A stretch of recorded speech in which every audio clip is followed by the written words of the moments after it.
Hi, and thank you for joining me today. My name's Laura Mackie, and I am a paper crafter and Stampin' Up demonstrator in the United Kingdom. And I'm excited to share with you today how I made these cute little desk calendars that I popped in with my mini catalogues to everyone that requested one.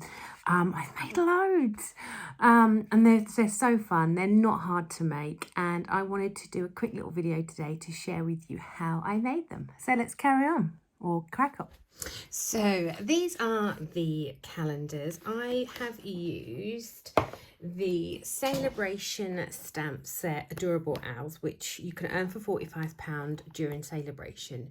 However, you really could add any cute little animal. You could even add a little flower. You don't necessarily, it's more the concept that I wanted to share with you of how easy they are to make. And I'm using centimeters and A4 cardstock, and I managed to get 3 of the bases out of a sheet, so it's quite economical too.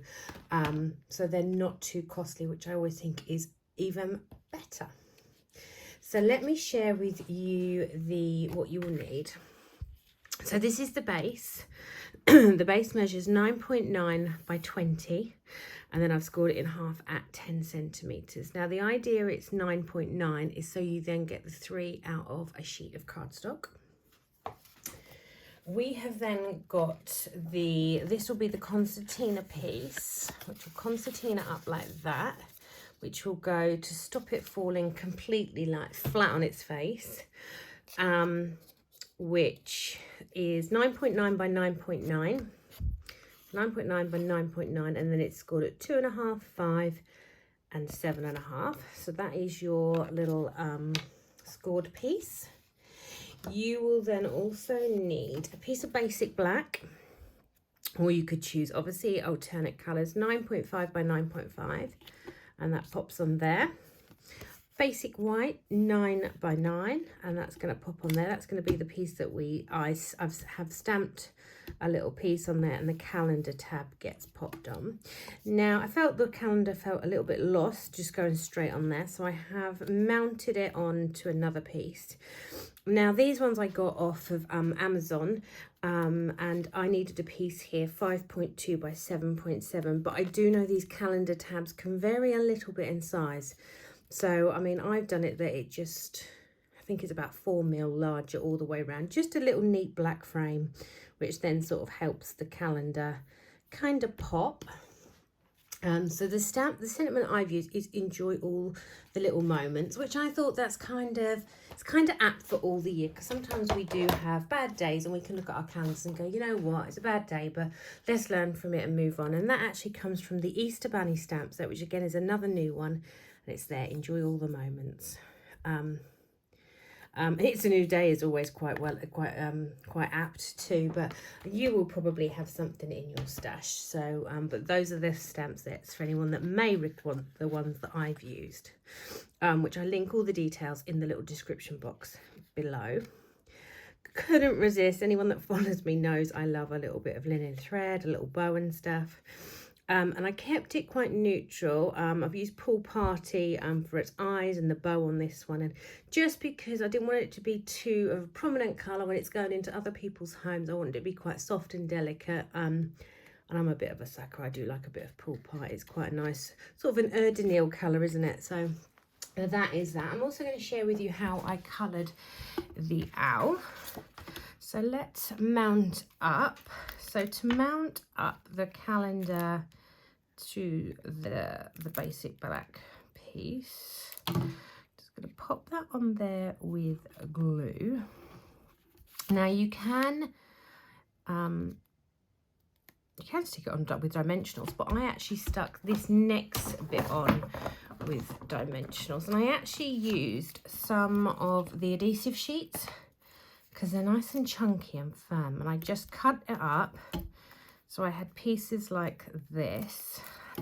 It's kind of a bit quicker than using the little dimensional. So that's how I did that.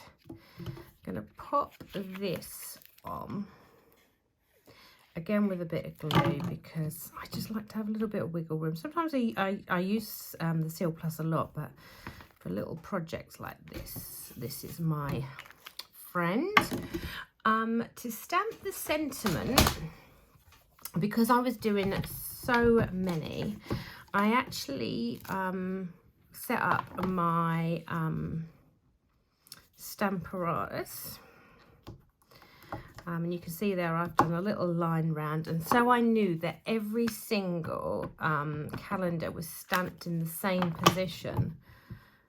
This made it so easy, and then like when I got a little bit of a whoopsie stamp like that, I could just go back in, and there we go, a beautiful stamped sentiment there. So yeah, I've lost count how many I did these. Well, I'm now on my second pack of calendars, and they're nearly all gone. So that would be nearly 40 calendars. Quite a few. I'm going to bone folder that in half. I add another little piece of glue there. There we go. I'm going to add our calendar tab. How simple are these to create? So you can see why I wasn't able to create so many. Should kind of get a sort of an equal border all the way around. Hopefully it's straight. I don't stick that on for a minute. Pop the ribbon on now. So this ribbon, I think it's actually a retired ribbon, but like I say, you could use any colour at all. I'll just grab my linen thread.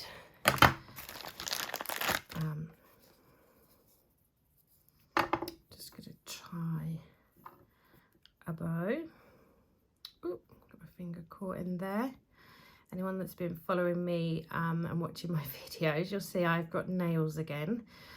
My nails are very up and down. I always chuckle when I go back and watch a video for whatever reason. It's like, oh, I've got nails. Oh, no, I've not got nails. But my nails last time, they were doing really lovely. And then the chemo that I had to have, oh, just my nails were awful. They just broke.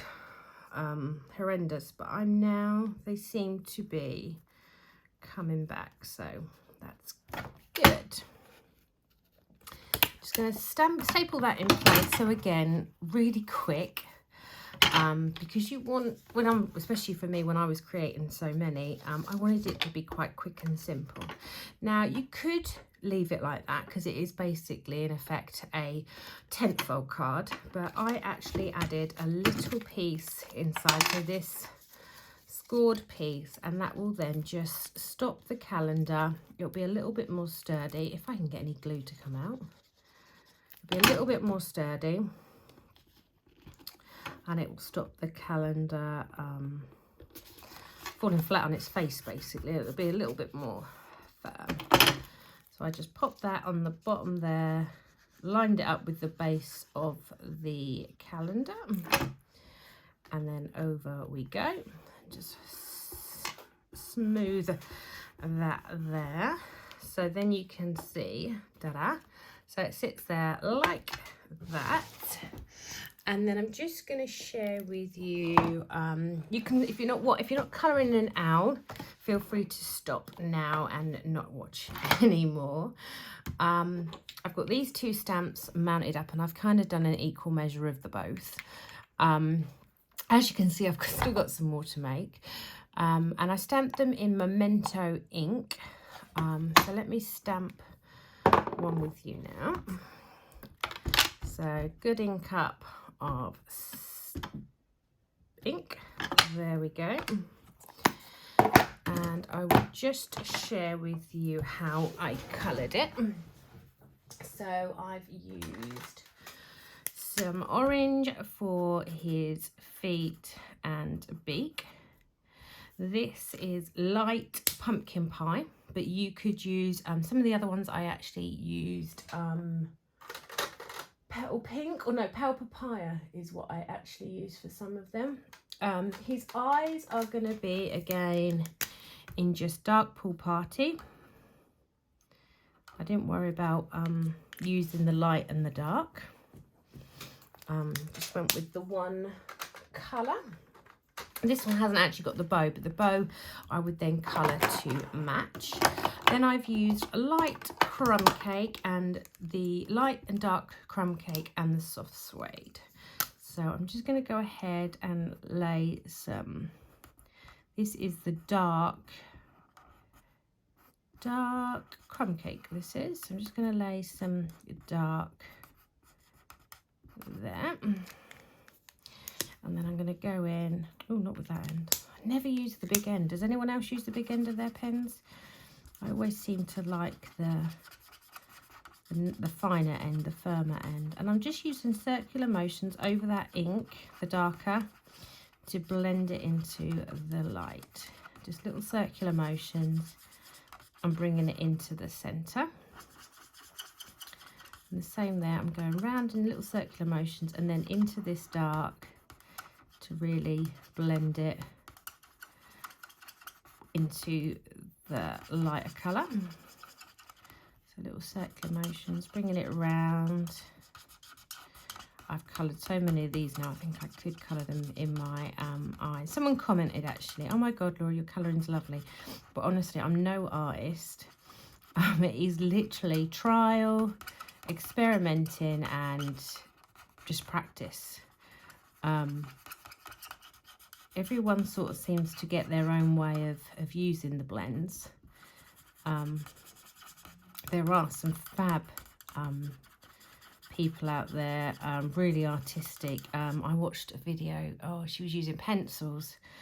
She wasn't a Stampin' Up demonstrator, she was just another crafter. I think she was an artist, in fact, and it's always nice to watch videos like that for tips, but I watch them and then I feel a bit sort of lost, so I go back to my own experimental ways. So yeah, I'm happy with that, and I can leave that now because while I work on the dark, and then I can always go back in with any light or dark.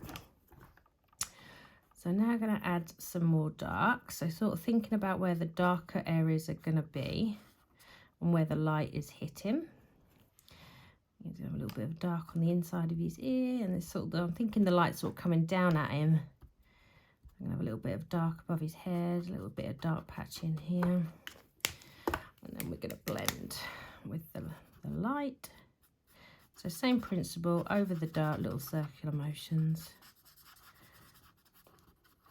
I think is what I like about the blends the most, is that you don't have to be an artist to use them, and your results, even if you used, you know, sort of the two colours for different areas, they're so smooth.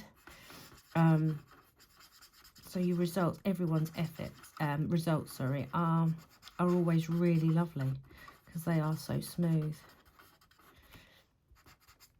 My daughter wants a own set of blends. Now, bless her, Phoebe's only 7, so unfortunately, I do let her occasionally use mine, but she's not, I can't at the minute justify her having her own set of blends, so I bought her, should we say, a cheaper version of alcohol markers, and that's where you realise you might pay a little bit more for Stampin' Up, but the quality is what, they're miles apart. But let me just bring the image in just a little bit closer. So I'm just going to go in and just add a little bit more light. I find that dark crumb cake marker, I feel it's very dark. Just feels very, very, very dark. Or the light's very, very light. Let me just thingy that. Oops, there we go. So that is that. Let me just, there are no dies for this currently. However, we are at the early stages of celebration. Sometimes Stampin' Up do pleasantly surprise us with extra coordinating dies and bits and pieces, so I do hope that we may, you never know, keep your eyes peeled if you love the owls. We may well, I'm a kind of a pro at cutting these out now. I could cut and colour these in literally in my sleep, but yeah, keep watching if you like them, because you never know. Stampin' Up may surprise us. Oops. and bring out some dies to cut out these little beauties. This is for me. I'm never going to part with this stamp set. I love an owl anyway. I've got lots of owls dotted around my craft room, so this for me is a firm keeper. I have shared some other cards on my on my blog and actually on my Facebook and Instagram. So if you haven't seen them, go search me, Laura Mackie Papercrafter, and you should be able to come across the other things I've done. I've done, I think, about 3 or 4 things now with it. So just a couple of little dimensionals on the back. This does kind of overhang the edges, so keep the dimensionals sort of in the middle, because you don't want any dimensionals sort of peering out the top. I did kind of sort of lay it in so it looks like the Mr. Owl is kind of on the calendar there. So he does sort of overhang top and bottom, but that's okay. And there you go. There is your little 2023 calendar. They really do make lovely little maybe work colleague gifts, teamy gifts if you're a fellow demonstrator. Yeah, they're really lovely, and obviously great for this time of year, and they've been really well received by my customers. Several people have messaged me to say how cute they were, and they just realized they hadn't got a 2023 calendar, so it arrived perfectly in time, so it's really good. So yeah, thank you for watching. Please do hit the like and subscribe button so you know when I make another video. Thank you so much for watching. Bye bye.